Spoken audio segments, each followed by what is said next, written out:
Hello everybody, welcome to कुम्स kitchen. आज हम बना रहे हैं डोसा। आपको बताएंगे कि डोसा किस तरह से बनाया जाता है। और ये है साउथ इंडियन डिश, लेकिन हर एक इंसान को डोसा बहुत पसंद आता है। तो हम बनाने जा रहे हैं मसाला डोसा। तो सबसे पहले हम डोसे का बैटर तैयार करेंगे। उसके लिए हमको लेना है चावल।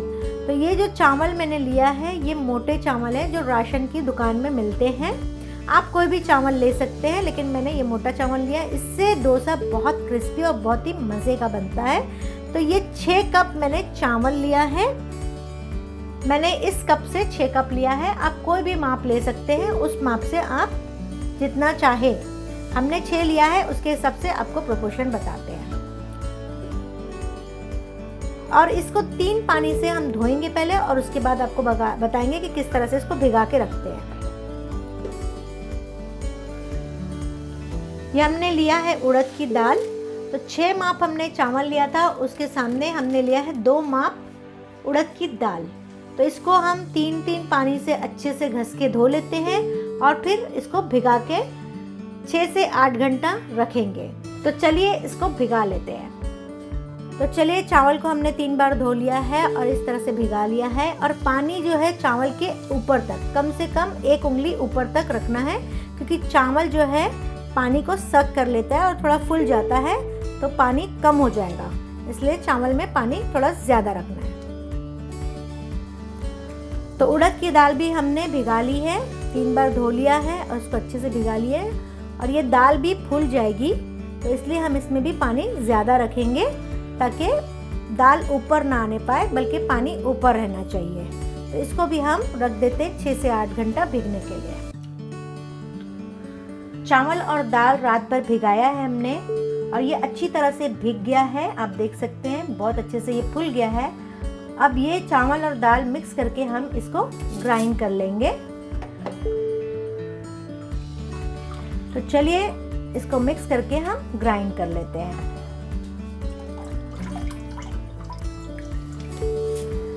थोड़ा हम इसमें पानी डालेंगे और पानी डाल के इसको ग्राइंड करेंगे, क्योंकि डोसा बनाना है तो बैटर हमको बहुत गाढ़ा और बहुत पतला नहीं चाहिए। मीडियम हम पीसेंगे तो पानी के साथ हम इसको आसानी से पीस सकेंगे। तो चलिए पीस लेते हैं। तो बैटर हमने पीस लिया है। देखिए ये बेहतरीन तरीके से पीसा है। इसको जो पीसने का तरीका है वो ये है कि आप उंगली में लेंगे, आपको ये रवेदार लगेगा। इस तरह से रवेदार लगेगा तो ये सही बैटर पीसा है।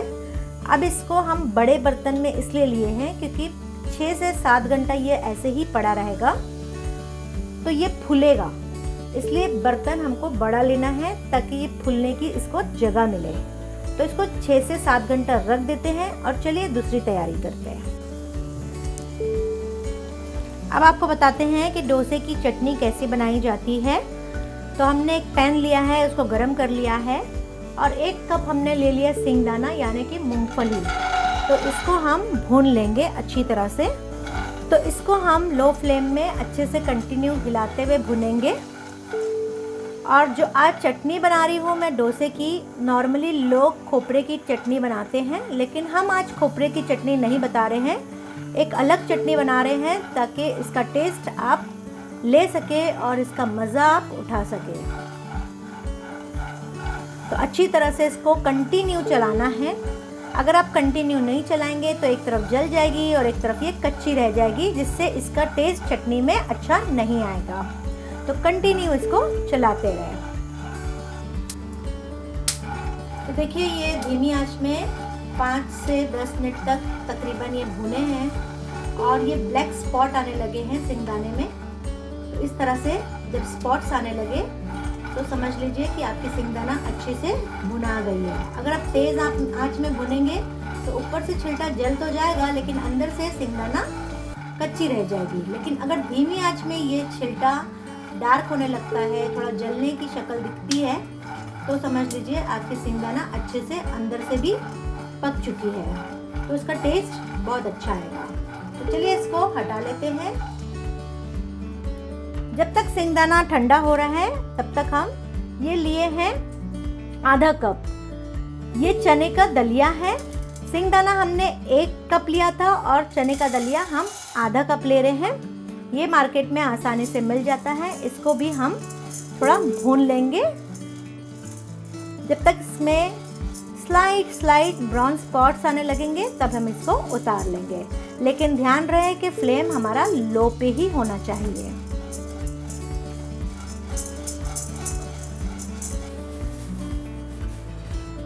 तो चने का दलिया भी अच्छी तरह से सिका गया है, कलर चेंज हो गया है। तो फ्लेम को कर देते हैं हम बंद और सिंगदाना और चने के दलिया को ठंडा होने देते हैं।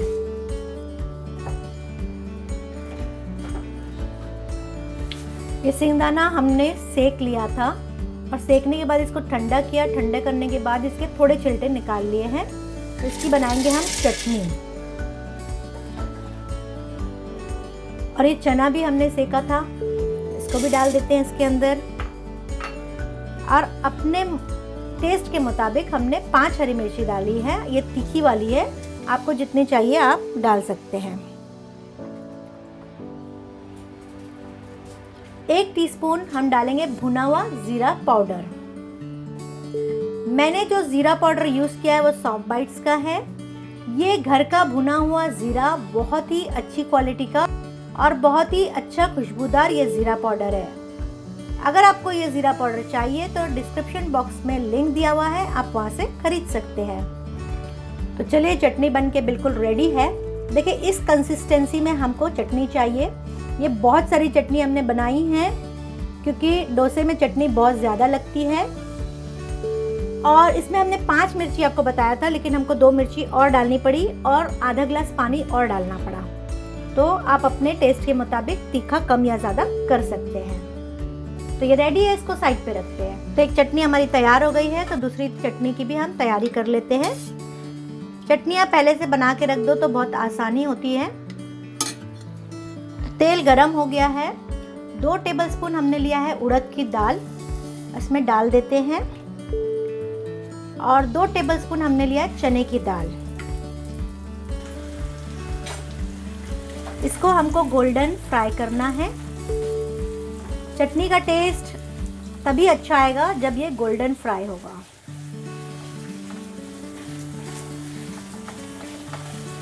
अच्छी तरह से ये फ्राई हो गया है। चने की दाल और उड़द की दाल अच्छे से फ्राई हो गई है। इसमें हम 8 से 10 कली लहसुन लिए हैं, जिसको काट लिया है बारीक। और 2 इंच जितना अदरक लिया है और इसको भी करते हैं हम अच्छी तरह से फ्राई।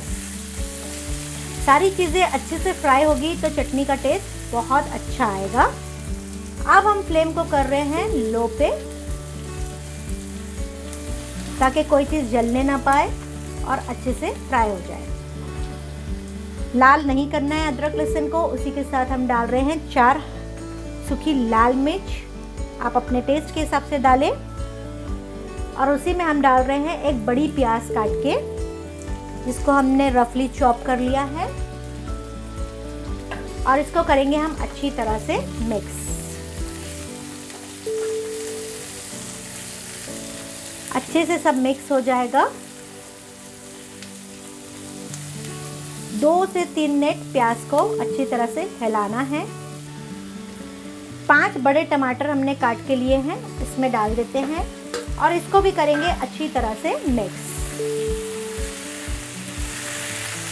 अब हमने फ्लेम को हाई पे कर दिया है, क्योंकि टमाटर का पानी छूटेगा तो अब कुछ भी चीज़ जलने वाली नहीं है। तो इसको हाई फ्लेम में हम अच्छी तरह से मिक्स करके पकाते हैं। अच्छे से हमने इसको मिक्स कर लिया है। अब हम इसमें ऐड कर देते हैं इमली, जितनी आपको चाहिए खट्टा। हमने 2 टेबलस्पून जितना इमली लिया है, तकरीबन 30 से 40 ग्राम है ये।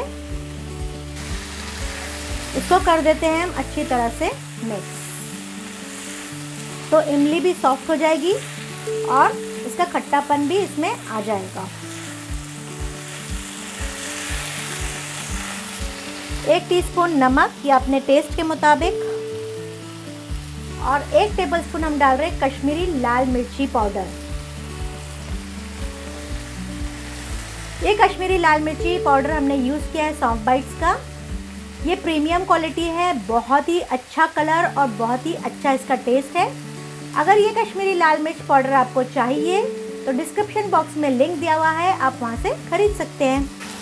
तो इसको कर देते हैं हम अच्छी तरह से मिक्स। ये कलर भी चटनी का अच्छा बनाएगा। कश्मीरी लाल मिर्च पाउडर जो है वो कलर भी अच्छा देगा और टेस्ट भी इस चटनी का बहुत अच्छा करेगा। अब हमने फ्लेम को लो पे कर दिया है और 5 से 7 मिनट इसको ढक के पकाते हैं ताकि टमाटर भी नरम हो जाए और सारी चीज़ें अच्छी तरह से गल जाए और इसका मसाला जो है अच्छे से इसमें मैरिनेट हो जाए। 7 से 8 मिनट हमने इसको ढक के पकाया है और ये अच्छी तरह से सब मिक्स हो गया है। तो फ्लेम को कर देते हैं हम बंद और इसको ठंडा होने देते हैं। हमने 3 टेबलस्पून इसमें तेल डाला। तेल गर्म होने के बाद हमने राई डाला और राई डालने के बाद कड़ी पत्ता डाला। कड़ी पत्ते में तड़का आ गया। फिर हमने 2 प्याज लंबी लंबी स्लाइस करके बारीक काट के डाल दिया है। तो इसको हम थोड़ा फ्राई कर ले रहे हैं। इस तरह से हमको अच्छे से इसको फ्राई करना है। ये जब तक फ्राई हो रही है, तो प्याज जब तक फ्राई हो रही है, ये हमने 1 किलो आलू लिया है। इसको हमने बॉईल करके छिल लिया है। छिलने के बाद इसको हम स्मैश कर लेंगे हाथों से, अच्छे से बारीक बारीक स्मैश करेंगे। या तो आप कद्दूकस भी कर सकते हैं, लेकिन थोड़ा थोड़ा ये मोटा रहता है इसलिए हम इसको हाथ से ही क्रश करेंगे। तो प्याज अच्छी तरह से हमको लाल नहीं करना है। प्याज को बिल्कुल कलर भी चेंज नहीं होने देंगे, नरम नरम सी रहेगी, लाल होने नहीं देंगे। तो इसके लिए आप अच्छे से कंटिन्यू इसको चलाते रहिए, नहीं तो एक तरफ लाल और एक तरफ सफ़ेद रह जाएगी तो उससे भी उसका टेस्ट अच्छा नहीं आएगा।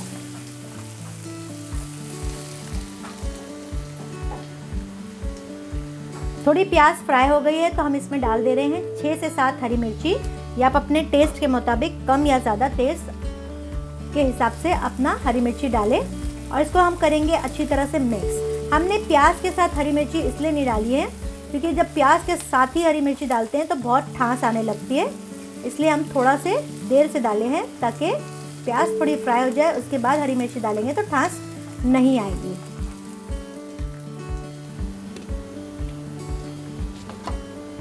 तो देखिए प्याज नरम हो चुकी है, कलर बदलने के एकदम नज़दीक है ये, और ये बहुत अच्छी तरह से नरम हो गई। इसी तरह से नरम हमको चाहिए। अब हमने फ्लेम को कर दिया है लो पे और इसमें डाल रहे हैं हम 1 टीस्पून नमक या अपने टेस्ट के मुताबिक, और 1 टीस्पून हम डालेंगे हल्दी।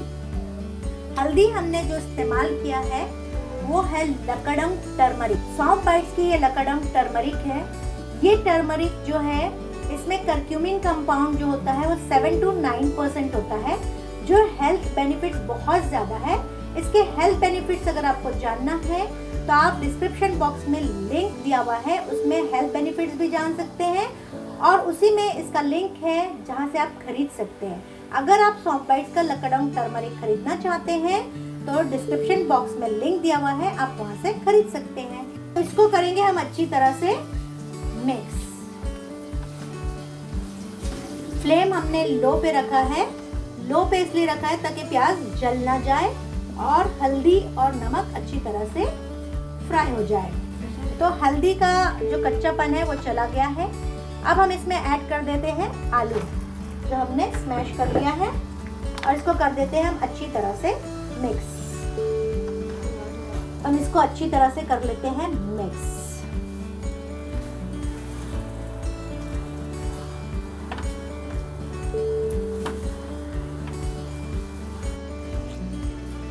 तो आलू अच्छी तरह से मिक्स हो गया है। इसमें हम डाल देते हैं बहुत सारी धनिया पत्ती यानी कि कोथिमीर और इसको कर देते हैं हम अच्छी तरह से मिक्स। मिक्स करते करते फ्लेम लो पे है तो ये आलू में भी अच्छे से मसाला चढ़ जाएगा और ये मिक्स भी हो जाएगा धीरे धीरे।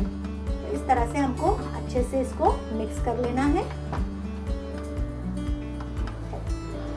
ऐसा प्रेस करते हुए। ताकि आलू में अच्छी तरह से मसाला चढ़ जाए। और ये बहुत ही टेस्टी बनता है आलू डोसे के साथ, तो ये बहुत ही अच्छा लगता है। या पूरी भाजी के साथ भी, पूरी के साथ भी इस भाजी को खाएंगे तो ये बहुत ही टेस्टी लगता है। तो ये स्पेशल है मेरा आलू जो हम डोसे के साथ खाते हैं। तो इस तरह से पहले से तैयारी कर लो तो क्या होता है ना, बहुत आसानी हो जाती है। डोसा जब हम बनाते हैं तो कुछ तैयारी करने की फिर ज़रूरत नहीं पड़ती है और फ़ौरन डोसा बनाएं और आलू भी तैयार होता है और चटनियाँ भी तैयार होती है। तो फ़ौरन हम जल्दी जल्दी गरम गरम बना के सर्व कर सकते हैं। इस तरह से अच्छे से इसको करिए है मिक्स। तो आलू की सब्जी जो है, आलू की जो भाजी है वो बन के बिल्कुल रेडी है। चलो इसको रख देते हैं हम साइड पे। चलिए ये टमाटर जो हमने टमाटर और प्याज भून के रखा था ये ठंडा हो गया है। इसको आधा ग्लास पानी डाल के हम ग्राइंड कर लेते हैं। तो ये चटनी बन के बिल्कुल रेडी है। चलिए दोनों चटनी हमारी बिल्कुल रेडी हो गई है, तो इसका बघार तैयार कर लेते हैं। तो आपको बताते हैं इसका बघार कैसे तैयार करते हैं। तो हमने एक पैन ले लिया है बघार के लिए, उसमें डाल दिया 3 टेबलस्पून तेल और तेल को हमने अच्छा गरम कर लिया है। और 1 टीस्पून डाल रहे हैं इसमें राई। राई अच्छी तरह से फूटने लग जाए कि फिर हम डालेंगे इसमें कड़ी पत्ता और कड़ी पत्ता के साथ ही हम डाल देंगे लाल सूखी मिर्ची 2 से 3 और इसको अच्छी तरह से मिक्स करेंगे। तो थोड़ा अच्छे से ये कड़ी पत्ता जो है क्रिस्पी होने लगे फिर हम फ्लेम को कर देते हैं बंद। तो ये अच्छी तरह से क्रिस्पी हो गया है, तो अब हम फ्लेम को कर दे रहे हैं बंद और डालते हैं बघार। तो ये बघार तैयार है, इसको हम डाल देते हैं दोनों चटनी के ऊपर इस तरह से। बघार से इसका टेस्ट बहुत अच्छा आएगा और इसकी खुशबू और अच्छी बढ़ जाएगी, तो डोसे में बहुत मज़ा आ जाएगी खाने के लिए। तो ये चटनी का बघार भी हमने रेडी कर दिया है और इसको कर देते हैं हम अच्छी तरह से मिक्स। इस तरह से दोनों चटनियों को मिक्स कर देंगे।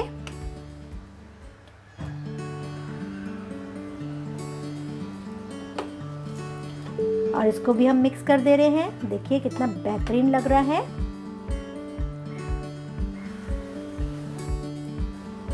इन चटनियों के साथ अगर हम डोसा सर्व करते हैं या किसी मेहमान को बुलाते हैं या अपने घर वालों को भी खिलाते हैं तो बहुत प्रेजेंटेबल लगता है, चटनी भी बहुत टेस्टी लगती है और डोसे का खाने का मज़ा ही कुछ और रहता है। और ये चटनी डोसे के अलावा आप खिचड़ी के साथ भी, अगर आपके पास सब्जी वगैरह कुछ नहीं है और खिचड़ी आपने बनाया है, तो ये दोनों चटनियाँ अलग अलग तरीके से आप इस्तेमाल कर सकते हैं। आप साइड पे रख के खाने के साथ भी इसको खा सकते हैं, डोसे के साथ भी खा सकते हैं, सैंडविच में भी अगर ये चटनी लगाएंगे तो ये बहुत टेस्टी लगेगी। तो यही चटनी इडली के साथ भी आप यूज़ कर सकते हैं, उत्तपा के साथ भी आप यूज़ कर सकते हैं। तो ये चटनी मल्टीपर्पज़ है, बहुत ही टेस्टी और बहुत ही बेहतरीन है। इस तरह से हम सब पहले से तैयार करके रख दिए ताकि शाम में जब हम डोसा बनाने खड़े होंगे तो हमको ज़्यादा काम नहीं रहेगा। तो बैटर हमारा बिल्कुल रेडी हो चुका है। 6 से 7 घंटा हमने इसको ऐसे ही छोड़ दिया था। तो देख सकते हैं आप, जब हमने इसको बैटर को रखा था तो ये कितना नीचे था और अब फुल के ये बहुत अच्छे से ऊपर आ चुका है। तो ये देखिए इस तरह से ये इसमें आटा आ गया, इसको हम आटा कहते हैं। और अब इसको हम हिला लेते हैं और इसकी कंसिस्टेंसी जो है वो नॉर्मल कर लेते हैं। थोड़ा से अगर ज़रूरत पड़ेगी तो हम पानी डालेंगे और उसमें ही साथ में डाल देंगे 1 टीस्पून नमक और इसको कर लेंगे हम अच्छी तरह से मिक्स।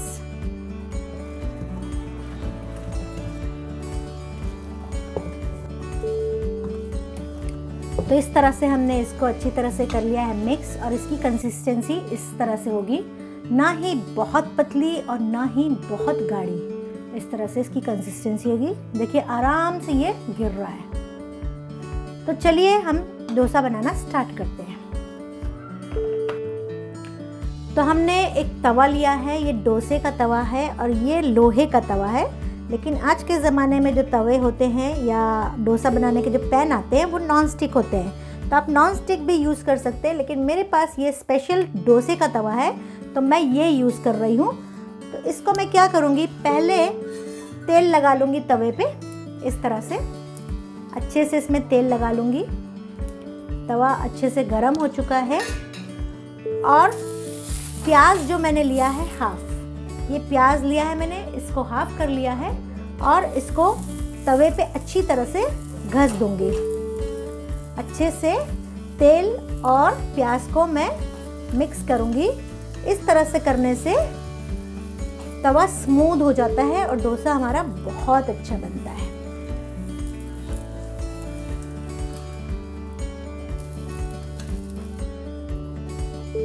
तवा हमारा बहुत गर्म हो गया है। जब हम डोसा डालते हैं तो तवा बहुत गर्म नहीं होना चाहिए, नहीं तो फ़ौरन डोसा जो है जलने लग जाता है। तो उसके लिए हम क्या करेंगे, इस तरह से हम पानी छिड़क देते हैं। तो तवा गर्म हो गया है और हम ये बैटर डालेंगे 1 चम्मच इस तरह से और इसको गोल गोल फैलाएंगे। चम्मच को कंटिन्यू पीछे की तरफ ही फैलाना है गोलाई पे। वापस से इधर आपको आगे नहीं लाना है। अगर आप वापस आगे लाएंगे तो आपका डोसा अच्छा नहीं बनेगा, और अगर आप पीछे की तरफ इस तरह से फैलाएंगे तो ये दानेदार और जालीदार डोसा बनेगा और क्रिस्पी बनेगा।